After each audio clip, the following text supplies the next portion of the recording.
Пробвал съм други обучения при време, обаче нямах резултат. Добре, аз съм си говорил с няколко човека, които ми казват същото. Тези обучения, които ти си карал, кое според теб е липсвало там, така че да нямаш резултат? Отношение не ми се обръща внимание. Окей. Тоест, отношението и да ти се обръща внимание е важно за тебе. Ами да, когато е нещо много и аз не мога да се справя, ми Окей. трябва помощ. Добре. Една гледна точка мога ли да ти дам? Защото М, ти в момента си пробвал някакви неща и знаеш кое е хубавото на това, че си няма резултати. Кое? Вече знаеш кое не работи за тебе.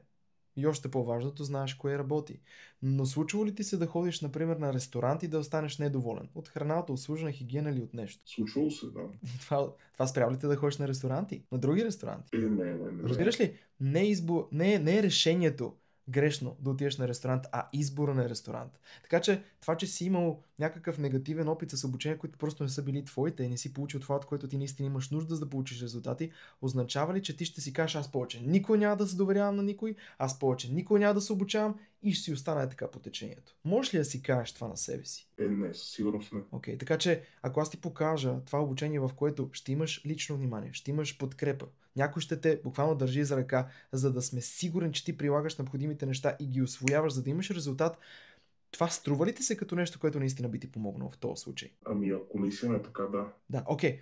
Знаеш ли, хубавото е, че точно това е най-важното нещо, което аз правя в моето обучение. За мен е изключително важно да има лично отношение и хората да го получават по начин, който е индивидуален за тях, за да могат да прилагат нещата. Но и друг въпрос. Ти готов ли си да прилагаш? Със сигурност, да, готов съм. Окей, ако ти си готов и това е обучението, което ще ти даде лично отношение и индивидуален подход, тогава не знам какво предлагаш да направим. Ами ще се пробвам. Окей, добре. Може ли още една гледна точка? Моля.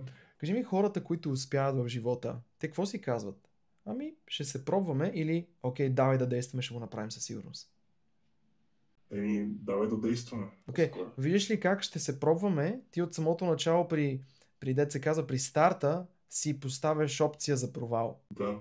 Струва ли си да продължаваш да мислиш по този начин? Или искаш да си all-in, за да дадеш на себе си това, от което имаш нужда, така че да успееш? Ами по-скоро искам да съм all-in. Окей, тогава ще питам пак. Но моля те, кажи ми го с убеденост, защото ако не ми го кажеш с убеденост, аз няма да те пусна в програмата. Окей? Имам нужда от това твое лично отношение към мен, за да ти дам и аз обратно, окей? Така че питам те, как искаш да действаме? Давай да го правим. Така, това вече е нещо друго. Добре дошъл.